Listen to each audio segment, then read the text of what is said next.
Assalamualaikum warahmatullahi wabarakatuh. Kembali lagi di channel KM Story.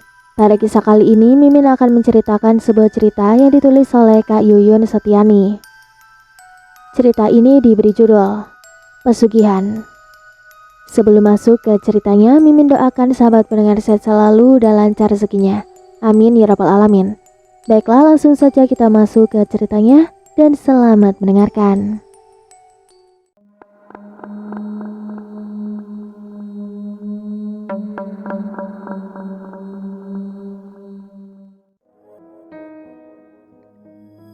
Desa kami kedatangan warga baru yang kabarnya pindahan dari kota. Terhitung kaya raya dan punya banyak perusahaan kontraktor di mana-mana. Sebagai warga lama, otomatis kami merasa senang dan menyambut tetangga baru yang bernama Pak Sigit. Pada malam kedua, keluarga Pak Sigit mengadakan syukuran. Karena baru pindahan rumah, kami semua warga diundang untuk menghadiri acara syukuran itu. Kami masuk ke dalam ruangan rumah mewah Pak Sigit. Tampak segala isi rumah terhitung barang-barang branded dan punya harga yang tak main-main. Kami yang masih melihat-lihat rumah mewah itu, melihat Pak Sigit dan istrinya menuju ke arah kami, menyambut kami dengan ramah. Ayo mari masuk. Pak Sigit menyapa dan mempersilahkan kami masuk dan duduk. Selang beberapa menit acara dimulai. Dan kami dengan khusyuk membaca ayat-ayat suci Al-Quran. Setelah 2 jam, acara pun telah selesai, dan kami dipersilahkan menyantap makanan dan minuman.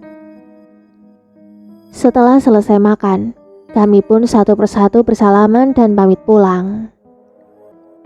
Ketika aku telah sampai di tepi pagar rumah Pak Sigit, aku melihat seseorang berdiri di kegelapan, menatap ke arah rumah Pak Sigit. Aku berhenti sejenak dan melihat orang itu seperti mencurigakan. Tetapi tak lama kemudian, orang itu pun pergi menghilang di kegelapan. Aku merasa ada yang aneh dengan orang itu. Kenapa dia menatap ke rumah Pak Sigit dengan sangat serius? Sudahlah, pikirku. Aku pun melangkah menuju ke rumah. Kabar adanya orang kaya di desa kami sudah tersebar ke seluruh penjuru desa. Bahkan sampai ke desa-desa tetangga. Salah satu orang terkaya di desa kami pun sudah tahu adanya berita itu. Sebut saja Juragan Darmo. Juragan Darmo adalah pemilik perkebunan terbesar di desa kami. Bahkan dia adalah juragan tanah terkaya di desa kami. Pagi itu Juragan Darmo datang melihat-lihat area perkebunannya. Dan seperti biasa, dia datang dengan 4 orang centengnya. Tak lama terlihat salah seorang kacungnya berlari ke arahnya. Juragan memanggil saya. Laki-laki itu seraya menunduk di hadapan Juragan Darmo. Kau sudah tahu tugasmu kan? Juragan Darmo bicara dengan gayanya yang terlihat angkuh. Iya Juragan, tetapi saya belum ketemu yang perawan asli. Ujar laki-laki itu gugup. Ingat Kamto, malam Selasa kau harus sudah dapat perawan itu. Karena itu waktu yang sudah ditetapkan. Dan jangan sampai gagal. Atau kau tahu sendiri akibatnya. Ancam Juragan Darmo kepada Kamto. Laki-laki bernama Kamto itu hanya mengangguk patuh dan kemudian berlari pergi. Hari ini adalah di mana saat kami panen jagung. Seperti biasa setelah panen, kami menjualnya ke desa tetangga, karena di sana tempat para pengepul hasil panen. Aku yang sendiri tadi masih sibuk membereskan karung-karung, dikejutkan dengan tepukan di topi sampingku. Aku mendongak melihat ke atas, tampak Sarmini yang tertawa sambil menutup mulutnya. Kamu ini ganggu aja, ujarku. Kamu tahu nggak? Kalau si Juragan Darmo mau nikah lagi, ujarnya. Aku hanya sekali meliriknya. Emang kenapa kalau Juragan Darmo nikah lagi? Wajarlah orang kaya, mau punya istri berapapun, ya terserah dia lah. Tapi kenapa ya setiap punya istri, Juragan Darmo gak pernah lama. Selalu istrinya pergi gak ada kabar. Ya mana aku tahu, aku kan bukan wartawan. Aku melangkah membawa karung-karung ke sepedaku. Kulihat Sarmini yang tadi berdiri kini mengikutiku dari belakang. Malam Selasa ini tepat hari di mana akan diadakan pernikahan Juragan Darmo. Tak seperti biasanya, aku begitu bersemangat ingin menonton acara jaranan di rumah juragan itu. Aku berjalan sendirian. Tumben Sarmini tidak ke rumahku menjemputku. Kupikir sudah duluan ke sana. Di remang-remang jalan pedesaan yang kulalui, aku merasa seperti ada yang mengikutiku dari belakang. Aku mencoba menoleh, tetapi tak terlihat siapapun. Sampai akhirnya seperti ada yang melempar pasir di atas kepalaku. Aku mendongak ke atas, tapi tetap saja tidak ada siapa-siapa. Tapi ketika aku melihat ke depan, tampak sosok wanita dengan tubuh penuh luka-luka bekas seperti cakaran binatang buas yang tampak mengerang-ngerang kesakitan. Aku terperanjat dan mundur beberapa langkah disertai rasa takut. Sungguh, wajah yang mengerikan, walau terlihat cantik, tetapi tertutup oleh luka-luka dan nampak sudah membusuk. Sosok itu masih mengeliat-ngeliat di hadapanku, entah apa maksudnya. Mau apa kau menghadang jalanku? Kutepiskan rasa takut ini sambil dalam posisi siap siaga. Wanita itu menjawab dengan suara tak jelas, tetapi aku dengar dia menyebut nama Juragan Darmo. Aku mengeritkan kening mendengar sosok wanita itu menyebut nama Darmo. Ada urusan apa kamu dengan Juragan Darmo? Mengapa kau mengganggu jalanku? Pergi. Aku tidak mau tahu apapun urusanmu, dengan siapa dan bagaimana. Ujarku dengan kesal. Ku coba menghajar sosok itu. Sosok itu tak menghindari seranganku. Walaupun aku lihat dia tersungkur, namun bangkit kembali dan terbang menghilang. Aku sungguh kesal dengan sosok itu. Sambil menyulut rokok, aku pun meneruskan langkahku menuju pertunjukan. Aku telah sampai di tempat, tepatnya di depan rumah Juragan Darmo. Nampak sudah ramai yang hendak menonton jaranan. Aku melihat ke pelaminan, tampak Juragan Darmo dan membelai wanitanya. Tetapi, astaga, sungguh terkejut aku melihat siapa membelai wanitanya, yang ternyata membelai wanita itu adalah wanita yang kutemui di jalan. Ya, wanita itu yang tadi menghalang jalanku. Tapi aku lihat wanita itu tidak ada luka-luka atau sobek-sobek di wajah dan tubuhnya.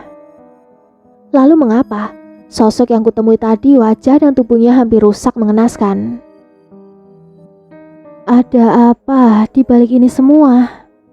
Pikirku dalam keanehan. Setelah acara pertunjukan bubar, aku melangkah pulang. Seperti biasa, aku lebih memilih pulang sendiri. Sekitar beberapa menit, aku berjalan di gelapnya malam.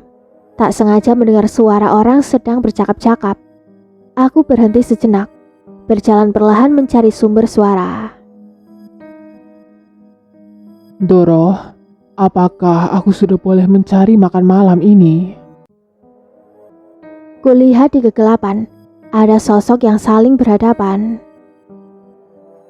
Silahkan, tapi ingat, jangan sampai korbanmu terluka.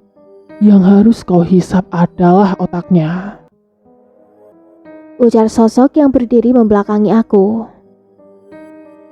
Kita jangan sampai keduluan, karena sehari kehidupan tumbal itu akan mulai dihisap malam ini. Ujar sosok itu lagi. Sosok yang akan melangkah pergi itu samar-samar terlihat olehku. Kulihat dengan jelas betapa sangat mengerikan. Tubuhnya besar dengan mata yang merah. Wajahnya menyeramkan dan gigi runcingnya menyeringai. Ingat Buto, jangan sampai tumbalku terluka. Ujar sosok itu seraya membalikkan tubuhnya. Astaga, mataku terbelalak. Benar-benar kaget. Sosok yang aku lihat adalah Pak Kardiman, sosok sepuh di desa kami yang kami anggap orang yang alim dan baik, sungguh-sungguh di luar dugaanku. Aku sengaja tetap diam di tempat, melihat sampai sosok Pak Kardiman pergi. Setelah aku rasa aman, aku pun segera menuju ke rumahku, melangkah penuh tanda tanya dan benar-benar merasa terbodohi selama ini. Esoknya seperti biasa, aku ingin berangkat menuju ladang jagungku. Tepat di tengah jalan, aku berpas-pasan dengan Pak Sigit, orang kaya itu. Kulihat Pak Sigit naik mobil dan berhenti seraya membuka kaca mobilnya. Assalamualaikum, Mbak. Sapanya ramah. Aku membalas salamnya seraya tersenyum. Pak Sigit yang menyapa ramah kepadaku nampak sekilas menatap aneh padaku. Tatapan matanya menyiratkan keganjilan. Masa bodoh, aku tidak memperdulikannya dan berjalan setelah mobil orang kaya itu berlalu. Sungguh, dunia ini penuh dengan hal-hal aneh di luar logika. Seraya aku berbelok memasuki area kebunku. Aku duduk setelah selesai memasukkan jagung-jagung ke dalam karung. Walaupun wanita, tetapi kalau masalah pekerjaan aku tak kalah dengan laki-laki. Sambil duduk beristirahat, aku menyulut sebatang rokok, menghisapnya dengan santai. Ya, aku memang perokok. Bagiku dengan merokok bisa mengobati penat dan lelah setelah bekerja. Di saat aku sedang duduk asik menikmati rokok dan kopi, ada suara langkah kaki menuju ke arahku. Masih dalam keadaan acuh tak memperhatikan siapa orang itu. Sudah mulai panen, Retno? Ujar suara itu. Aku menoleh kulihat Pak Kardiman yang menyapaku. Aku mengangguk dan menjawab iya atau tidak. Jelas rasa ilfilku muncul setelah aku lihat kelakuan Pak Kardiman semalam. Ditanya kok malah diem. Emang ada masalah kamu ya? Tampak sekali perilaku yang dibuat-buat bijaksana. Aku yang masih duduk melihat Pak Kardiman duduk tak jauh dari sisiku. Kalau ada masalah, ya cerita. Iya Pak, aku punya masalah sangat rumit, ujarku sambil menghisap rokok. Masalahnya sering berhadapan dengan orang-orang bertopeng dan pandai membodohi orang lain dengan kedok bejatnya, ujarku lagi. Kulihat wajah Pak Kardiman berubah seketika. Rautnya muram dan memerah, tapi dengan pandainya dia segera merubah perilaku bicaranya dan berkata, Begitulah, Retno. Apa yang kadang kita temui tak seperti yang sebenarnya. Tetapi intinya hanya Gusti Allah yang Maha Tahu. ujarnya berpura-pura bijaksana. Aku membatin, pandai sekali manusia ini merubah mukanya. Dia pikir aku tidak tahu. Batinku berbicara, serasa ingin menghajar wajah manusia bermuka dua ini. Tak lama Pak Kardiman pun pamit dan pergi menuju ladangnya. Kita beralih ke rumah Juragan Darmo. Malam ini merupakan malam kedua pernikahannya. Tepat waktu tengah malam. Saatnya kedua pengantin itu beristirahat. Kau tidur duluan saja, ujar Juragan Darmo kepada istrinya. Istrinya menurut, naik dulu ke ranjang. Istrinya menurut, naik lebih dulu ke ranjang. Sementara Juragan Darmo berjalan menuju keluar. Terlihat Juragan Darmo menuju ke sebuah kamar kosong. Derit gagang pintu kamar dan terbuka. Nampak Juragan Darmo berdiri menghadap sebuah altar pemujaan sambil duduk bersila dan menyatukan tangan di dada. Mulut bergerak seperti membaca mantra. Tak lama muncullah di hadapannya sesosok makhluk berbulu hitam legam dengan wajah menyerupai serigala. Yang mulia, apakah sudah siap untuk bersama tumbal persembahan yang hamba sediakan? Ujar Juragan Darmo seraya menunduk hormat kepada makhluk itu. Makhluk itu menggeram dan setelah itu lenyap menghilang. Sementara di kamar pengantin, istri muda Juragan Darmo masih gelisah di atas pembaringannya. Tiba-tiba pintu kamar terbuka dan nampak sosok Juragan Darmo yang berdiri dengan tatapan penuh hasrat. Sambil mendekati si wanita, sosok jelmaan Juragan Darmo itu langsung menubruk tubuh wanita itu dan menggaulinya dengan tak terkendali. Namun belum sempat sosok jelmaan itu melanjutkan aksinya. Tiba-tiba ada sesosok bayangan yang menyerang menghantam ke arah sosok jelmaan Juragan Darmo. Yang tak lain adalah jelmaan siluman serigala itu. Jelmaan Juragan Darmo menggeram marah ke arah makhluk yang berada di depannya. Sementara makhluk si penyerang itu tegak berdiri dengan mata merah menyala. Kau berani menggangguku. Kau harus kuhancurkan, Butoh. Ujar siluman serigala. Siluman serigala seketika menyerang ke arah makhluk yang bernama Butoh. Pertarungan sengit pun terjadi dan hingga akhirnya siluman serigala terdesak dan pergi menghilang. Sementara sosok Butoh itu mendekati istri Juragan Darmo. Makhluk menyeramkan itu mendekati istri Juragan Darmo yang masih dalam pengaruh sihir. Dipegangnya kepala perempuan itu, dan kemudian makhluk itu dengan perlahan mendekatkan mulutnya ke ubun-ubun wanita itu. Dan dihisapnya sari kehidupan perempuan itu hingga terkulai lemas. Sementara itu esoknya, terdengar kabar Juragan Darmo yang sakit secara tiba-tiba dan tidak diketahui apa sebabnya. Kali ini, istri Juragan Darmo seperti orang gila yang meracau dengan wajah pucat seperti mayat. Sungguh kejadian di luar dugaan dan akal sehat. Sementara itu kulihat Pak Kardiman semakin kaya dan wibawanya semakin terlihat di mata orang-orang kampung, tetapi tidak di mataku. Ya, aku tidak bisa dibodohi. Semakin hari hidup Juragan Darmo semakin terlihat menurun drastis. Satu persatu kekayaan dan hartanya habis, dan lama-kelamaan bangkrut, hingga akhirnya terdengar kabar meninggalnya Juragan Darmo. Kami pun menghadiri pemakaman Juragan Darmo. Di area pemakaman telah hadir para pelayat dan Pak Kiai untuk segera menguburkan jenazah Juragan Darmo. Mayat itu telah dimasukkan ke liang lahat, hanya tinggal membuka tali pocongnya dan menghadap ke kiblat. Tetapi tak lama warga yang berada di dalam liang itu berteriak, Astagfirullah, Pak Kiai, lihat ini, mayat Juragan Darmo jadi kedipuk pisang. teriak warga itu. Kami yang terkejut mendengarnya langsung mendekati, dan apa yang kami lihat benar-benar di luar nalar. Jenazah Juragan Darmo sudah berganti menjadi batang pisang. Naudzubillah.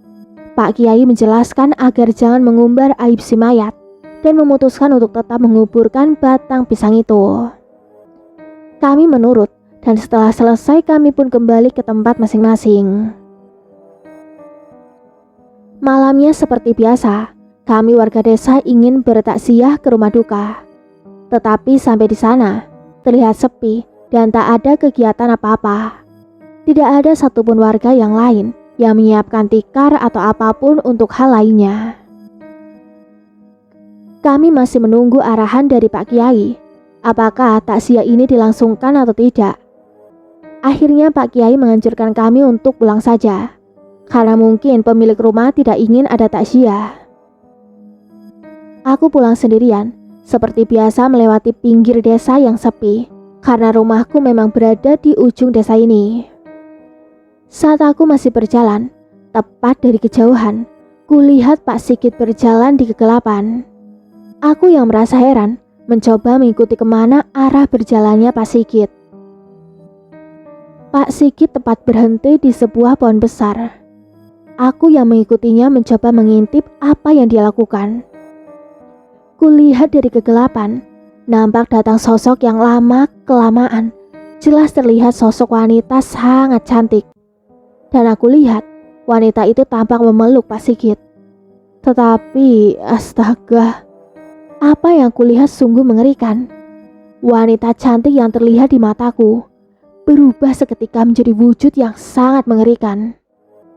Wajahnya berwarna hijau dengan rambut riap-riap, dan yang lebih mengerikan adalah Tubuh bagian bawahnya berbadan setengah ular.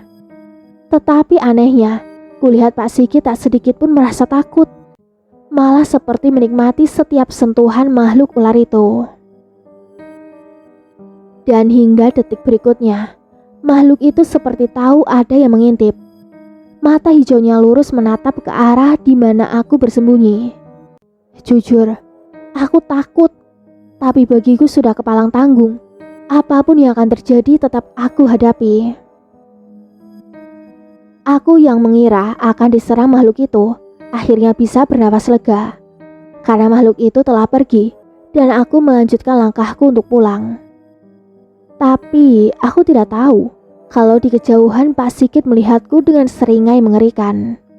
Dan dia pun berkata, Kau mangsa berikutnya. seraya menghilang di kegelapan. Aku telah sampai di depan rumah dan hendak membuka kunci. Tapi entah kenapa aku seperti merasa ada yang mengikutiku.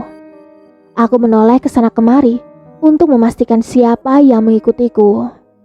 Aku melangkah masuk ke dalam rumah, tetapi tiba-tiba bruk, seperti ada yang melempar tepat di depan pintu rumah. Ku dengar seperti sebuah benda jatuh di depan pintu rumahku. Aku membuka pintu melihat apa yang jatuh. Aku terkejut melihat ada bola api menyala di tanah, dan aku mencoba mendekatinya. Namun tiba-tiba benda itu melesat menyerang ke arahku. Allahu Akbar! Aku berseru sambil melompat menghindari serangan bola api itu. Aku yang masih dalam posisi siaga sudah siap bila memang harus bertarung. Bola api itu berputar-putar, tepat 3 tombak di hadapanku. Ayo, serang makhluk iblis. Akan kuladeni sampai batas manapun, ujarku sambil mengeluarkan sorban putih yang selalu kukalungkan di leherku. Bola api itu kembali menyerang ke arahku. Aku pun tak tinggal diam. Aku sabetkan sorban itu dengan membaca, La ilaha illa anta subhanaka, inni kuntu minas solimin. Terdengar suara menggelegar disertai jeritan kesakitan dan rubuhnya sesosok tubuh yang tergeletak di hadapanku. Sosok yang begitu familiar bagiku. Ya, sosok itu Pak Kardiman yang telah roboh dan sekarat. Aku mendekati Pak Kardiman dan berkata, Apa salahku sampai Bapak ingin menghabisiku? Ujarku sangat marah. Saat itu kesabaranku benar-benar sudah habis.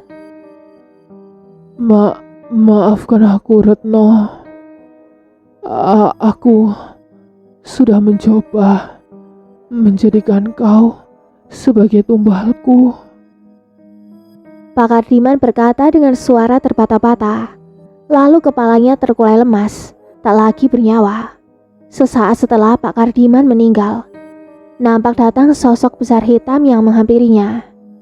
Aku yang sendiri tadi berdiri, sudah siap lagi untuk berduel. Apa kau ingin membalas kematian budakmu ini, Butoh? Ujarku dengan nada membentak. Anehnya, makhluk itu seperti tertunduk dan dengan cepat membawa mayat Pak Kardiman dan pergi menghilang di kegelapan. Aku menghela nafas dengan menyebut nama Allah. Kenapa begitu banyak manusia yang ingkar kepadamu, ya Allah? Aku bergumam membatin. Padahal begitu banyak nikmat yang telah Engkau berikan kepada mereka. Ujarku seraya beristighfar. Astagfirullahaladzim. Malam ini terasa lelah dan begitu penat. Aku terbaring sambil memejamkan mata, mencoba melupakan peristiwa yang hampir merenggut nyawaku. Setelah membaca doa-doa, akhirnya aku pun tertidur. Dalam tidur, aku bermimpi berada di suatu alam yang aneh. Terlihat olehku begitu banyak manusia-manusia di sana yang terlihat seperti sangat tersiksa sekali. Ada yang digeret-geret lehernya hingga terputus. Ada yang diinjak dan digiling oleh roda raksasa. Dan masih banyak lagi berbagai macam siksaan yang kulihat. Aku yang berdiri mematung memandangi jerih dengan apa yang mereka alami, dan tanpa sadar aku bergumam, "Kenapa mereka bisa seperti ini?" Ucapku seolah bertanya pada diriku sendiri. Tiba-tiba terdengar suara yang berbicara padaku. Yang kau lihat di hadapanmu adalah siksaan yang mereka terima di alam siluman. Wahai hamba Allah. Ujar suara misterius itu menjelaskan. Mereka adalah manusia. Mereka adalah pemuja setan semasa hidupnya. Dan mereka telah bersekutu dengan setan. Mereka telah melakukan pesugihan. Aku yang mendengar suara itu langsung beristighfar. Astagfirullah, ya Allah. Berarti aku sekarang berada di alam siluman. Tanyaku saat aku masih dalam posisi bingung. Nampak terlihat olehku sosok Juragan Darmo dan Pak Kardiman yang berjalan dengan tangan dan kaki yang dirantai api serta dicambuki. Ini baru siksa di alam siluman. Belum lagi siksa neraka yang kelak menunggu mereka. Ujar suara misterius itu. Kembalilah, kau wahai hamba Allah, dan jadikan ini sebagai pedomanmu, agar jangan salah melangkah seperti mereka. Suara misterius itu menyuruhku untuk pulang. Aku terbangun dari mimpiku dan terduduk merenungi arti dari mimpi yang kualami. Seraya menadahkan tanganku memohon kepada Allah, meminta dikuatkan iman dan Islamku hingga akhir hayatku. Pagi ini seperti biasa, aku berangkat ke ladang jagungku. Setelah panen, aku ingin membersihkan kebun. Aku mengayuh sepedaku sambil bernyanyi-nyanyi kecil. Tak ketinggalan ku nyanyikan lagu sholawatan kesukaanku. Retno, tunggu. Aku yang mendengar langsung berhenti. Retno, Sarmini hilang semalam. Aku terkejut dan menoleh ke arah orang itu. Hilang gimana? Iya, Sarmini hilang, kayaknya diculik. Orang itu menjelaskan. Ada yang lihat dia dibawa kemana? Tanyaku. Katanya lihat dia dibawa ke alas di atas bukit itu. Aku yang mendengar itu langsung mengayuh sepedaku menuju ke alas yang dimaksud. Aku terus mengayuh sepeda tanpa henti. Supaya segera sampai, aku mengambil jalan pintas, melewati sungai yang masih banyak kerimbu dan belukar. Masa bodoh pikirku, asal aku bisa menemukan Sarmini. Sepedaku kutaruh di pinggir sungai, dan aku berjalan menyeberangi sungai itu dengan tergesa-gesa. Saat aku tiba di pangkal alas itu, aku menoleh ke sana kemari, memastikan kalau tidak ada orang yang melihat. Aku duduk dan bersemedi, membaca kalam Allah, memohon petunjuk di mana Sarmini berada. Dalam tirakatku, aku jelas melihat Sarmini berada dengan posisi tangan dan kaki yang terikat. Dan dengan doa-doa, aku berhasil menangkap rekam jejak di mana Sarmini disembunyikan. Gua Wedal. Ya, di gua itu Sarmini disekap. Alhamdulillah, berkat pertolongan Allah, tubuh ini bisa berjalan terasa cepat sekali. Hanya beberapa menit tubuh ini serasa melayang dan tiba dengan selamat di gua Wedal. Tanpa rasa takut, aku menerobos ke dalam gua itu. Dan betapa terkejutnya ketika aku melihat sosok Pak Sigit sedang berada di hadapanku menghadang jalanku. Minggir manusia biadab. Aku membentak Pak Sigit. Pak Sigit tertawa keras. Kau bilang apa, gadis bodoh? Ujar Pak Sigit sambil mengeluarkan keris dari balik bajunya. Pak Sigit yang sudah siap dengan keris tampak beringas menyerangku. Aku tak tinggal diam. Dengan sikap menangkis tangan Pak Sigit dan dengan tendangan keras kuhantamkan bagian dadanya. Pak Sigit mundur dengan memegang dadanya. Boleh juga ilmumu, Retno. Ujarnya seraya kembali menyerangku. Aku mengelak dan menghantamkan bogem mentahku tepat mengenai rahangnya. dan tak puas ku tendang lagi tepat di dadanya. Laki-laki itu terpental jauh dan tidak berkutik lagi. Aku langsung masuk ke gua, tetapi tiba-tiba ada serangan berupa cahaya merah ke arahku. Aku yang terkaget langsung menjatuhkan diri ke tanah. Dan dengan sigap ku keluarkan sorban putih dari leherku. Dan suara dentuman terdengar disertai suara raungan kesakitan dari dalam gua. Aku berlari membawa Sarmini pulang. Tanpa rasa lelah aku membopong tubuh Sarmini hingga ke tepi sungai. Dan kami telah sampai di ujung desa. Sarmini tersadar dan langsung memelukku. Aku bahagia, temanku selamat, dan kami pun berjalan pulang. Saat kami sampai di kampung, tampak warga desa telah menunggu kami. Aku yang sudah kelelahan kemudian roboh tidak sadarkan diri. Aku tersadar dari pingsanku. Kulihat warga tersenyum sambil mengucapkan syukur atas keadaanku yang telah siuman. Mereka mengucapkan terima kasih padaku. Aku hanya mengangguk dan tersenyum. Gak nyangka ya, ternyata Retno ini hebat, ujar salah seorang warga. Iya, dia sudah menyelamatkan Sarmini dari penculikan, ujar warga yang lain. Ah, sudahlah, gak usah dibesar-besarkan. Ini semua pertolongan Allah, dan desa kita sekarang sudah aman dari para pesugihan, juga berkat pertolongan Allah, ujarku sambil menyulut rokok. Lah, Retno, mau tak bikinin kopi? Ujar Sarmini meledekku. Aku tertawa melihat tingkah temanku ini. Ya, masa ngerokok nggak ada lawannya, kan gak asik. Ujar pemuda-pemuda kampungku sambil tertawa. Aku pun ikut tertawa. Betapa bahagia hati ini melihat senyum dan tawa mereka yang menghiburku. Menghargai aku yang hanya gadis yatim piatu ini. Sungguh mereka adalah keluargaku. Terima kasih ya Allah. Aku tersenyum penuh rasa syukur. Demikianlah kisahnya. Tunggu cerita lainnya di video selanjutnya. Mimin pamit undur diri. Wassalamualaikum warahmatullahi wabarakatuh.